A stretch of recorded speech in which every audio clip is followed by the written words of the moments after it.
Icon Audio Arts.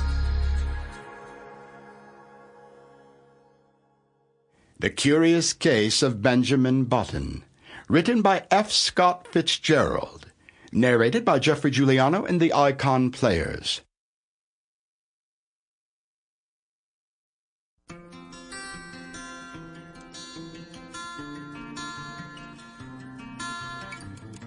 Welcome to the icon world of classical literature.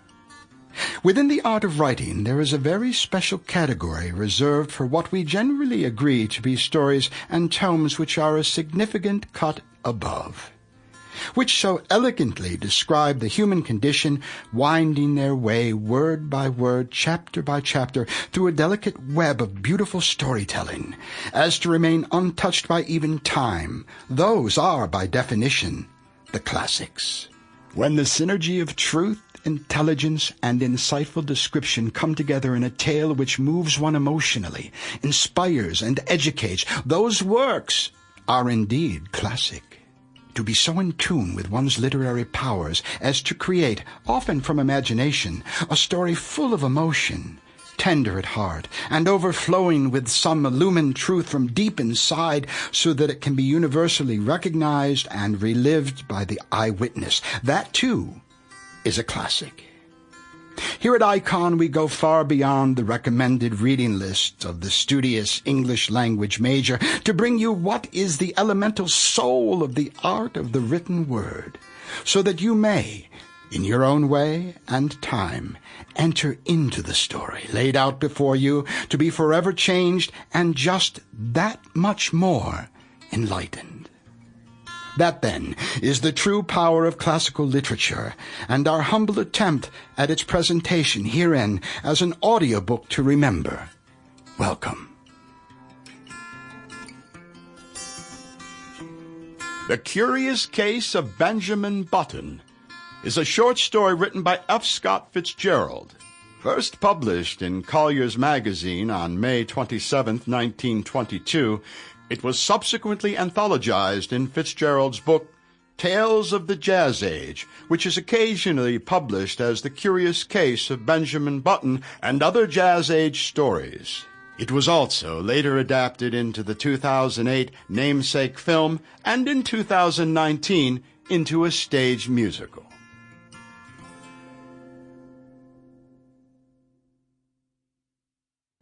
Chapter 1.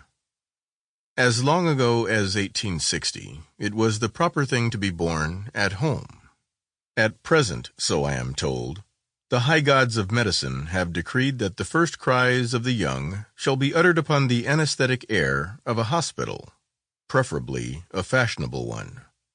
So, young Mr. and Mrs. Roger Button were 50 years ahead of style when they decided, one day in the summer of 1860, that their first baby should be born in a hospital. Whether this anachronism had any bearing upon the astonishing history I'm about to set down will never be known. I shall tell you what occurred, and let you judge for yourself.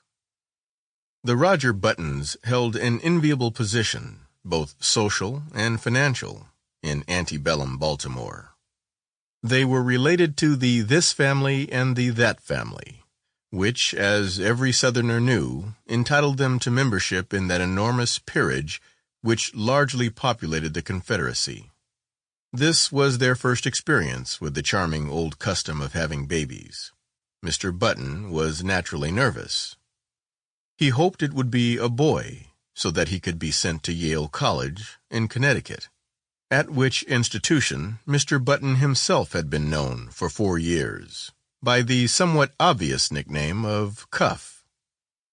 On the September morning consecrated to the enormous event, he arose nervously at 6 o'clock, dressed himself, adjusted an impeccable stock, and hurried forth through the streets of Baltimore to the hospital, to determine whether the darkness of the night had borne in new life upon its bosom.